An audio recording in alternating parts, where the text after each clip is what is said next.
We are on. I am chatting with soprano Lisa Vroman. She is in Philadelphia. She just is about to do another Philly Pops engagement with the Philadelphia Pops in that city. The what is it? 9th of 10 concerts? What is it? 9th of 10 concerts. Wow. We're almost one month in Philly. Wow. And also, by the way, Lisa lives with her husband and dog, apparently, in Pasadena. So the One two could of only hope. Live with my husband. Sometimes it doesn't seem like it when you're on the road quite a bit. So we as Southern Californians, we can compare notes briefly about the weather, which is to say it's chilly in Santa Barbara right now, but we don't have any idea chill, do we? It's colder in California than it is in Philadelphia. Amazing. How about that? Interesting. Well, in any case, soprano Lisa Vroman is going to be the soloist with the Santa Barbara Symphony Orchestra for their New Year's Eve Pops concert, which is coming up on Thursday, a couple weeks from now, Thursday, December 31st. The concert begins at 8:30 in the evening and ends by about 10:30, so all the patrons can rush out and catch all their New Year's Eve stuff. And as I recall, there are always sound noisemakers and hats, and everybody has a great time. It's going to be a wonderful concert, and in particular, it's going to be interesting because this is the first time, first in 10 seasons that Maestro Nir Cabaretti has been conducting the Santa Barbara Symphony, that he is going to be conducting the Pops concert. Might have something to do with the fact that he and his family have moved to Santa Barbara. And then a little bit later, we'll talk about all this, but a couple weeks later, Lisa Vroman's going to be soloist with the Southwest Florida Symphony, which is Nir Cabaretti's second big orchestral gig in America. But not with Nir. That's right. Nir will be here, and the guest conductor, the Pops conductor for that orchestra will be doing. But let's see. Let me just run through, if you don't mind, Lisa, for just a second. By the way, we may have an interrupt. There he is. There he is. There's my friend. There he is. There's my friend. Say hi. Hello. How are you? Don Marazzo, ladies and gentlemen. Hey. Hello. Hi. He's artistic director of Glimmerglass Opera back when I did Kiss Me Kate, and there he is right now. So, John, thank you very much for your patience. If you'll just let us try and get through this quickly. take that back seat, okay? It's busy. Oh, good. Okay. Well, let me just get through a couple things, and then we'll have a good chat. We're again talking Thursday, of course, December 31st at the Granada Theater in downtown Santa Barbara. Santa Barbara Symphony. Their Pops concert's always fun. 8:30 in the evening. Tickets. $38, dirt cheap. $253. If you want the box, something like that. I want a box seat. And ticket number, this video interviews goes out all over Southern California. So for those throughout Southern California, especially greater Los Angeles area, the ticket Granada Theater box office number is area code 805-899-2222. This one sells out every single year, so hurry up. Any of you that want to come up, do a dinner, or have a good time in gorgeous, glorious Santa Barbara, you better hurry. It's going to be a program that's going to include, some Lloyd Webber tunes, oddly enough, because Lisa Vroman had quite a spectacular career with Phantom of the Opera. We'll talk about that a little bit. Viennese waltzes, polkas, Borodin, Polovetzian dances, the whole thing, Gershwin songs, I believe, and so on. Now let's do a little quick overview, if you don't mind. And I know you have another show coming up soon, so we'll be quick. But a little, you are, I don't want to ever use the word crossover artist, but you have well, you have the operatic voice, the beautiful voice. You've had this wonderful career. What was the big break, Phantom of the Opera on Broadway? Was that kind of the big break? I don't consider it a break. I think there's steps in one's career that slow burn you into having one that's going to last a long time. It starts out with good training, and then part of it's luck, part of it's, but you can never stop. I do a lot of master classes with kids these days, and they just want to know how to get an agent and be a star. And I'm like, well, there's a lot that happens before that, and they just want to star in the show. And I say, well, then what? Then what are you going to do? But being a crossover artist, for me, I'm proud of it. I did a lot of classical training, but have been required to sing lots of different styles for years. The 10 years I did Christine in Phantom of the Opera on Broadway and in San Francisco and in Los Angeles was such a great training for repetition and keeping yourself fresh and kind of like being a professional athlete in training for that long. Absolutely. So I loved it. It was a great job. It bought me a wonderful house in Pasadena, so I'm forever thankful for that. But I still do a lot of traveling. Not so much, I'm not kind of looking for long-term theater anymore. I had my long runs in Les Mis and in that. But the concert work is great. So I can go away for a week. This is a month, so that's kind of a long time. Yeah. And then go home and reunite with my husband and my dog. And remind them that I do live there and that I, That's right. visit the dog park and all my people there, And just about this as you said, kind of this slow, steady, step-by-step creation of a career.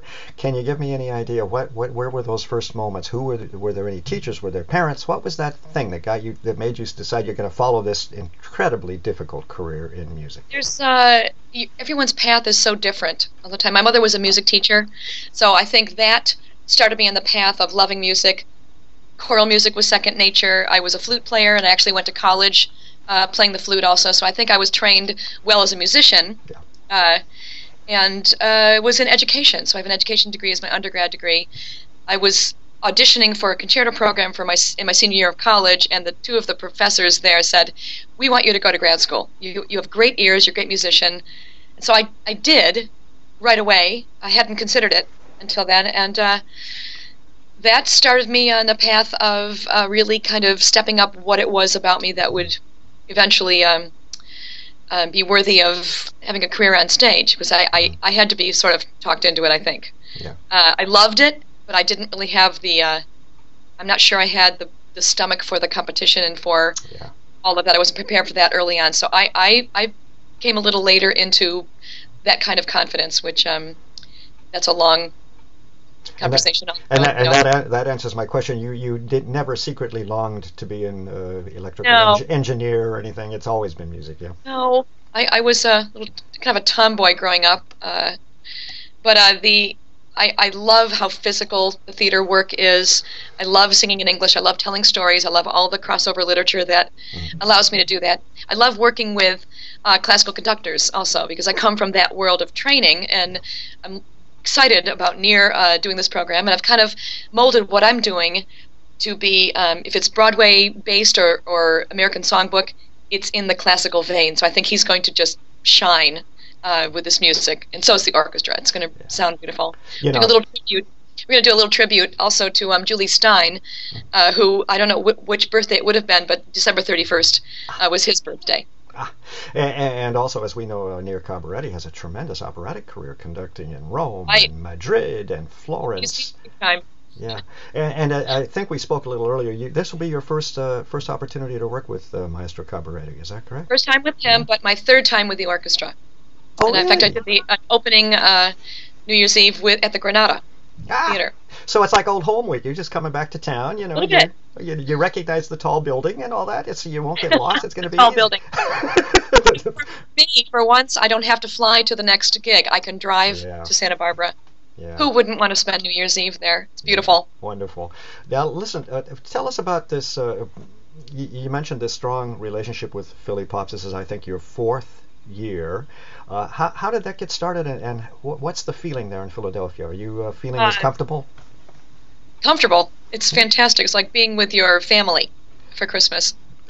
It's been kind of unseasonably warm, so we've loved that. And the conductor I've known since 1988. How about that? Oh, wow. We did Les Mis together on the road, and then Kiss Me Kate. We've done Proms Festival.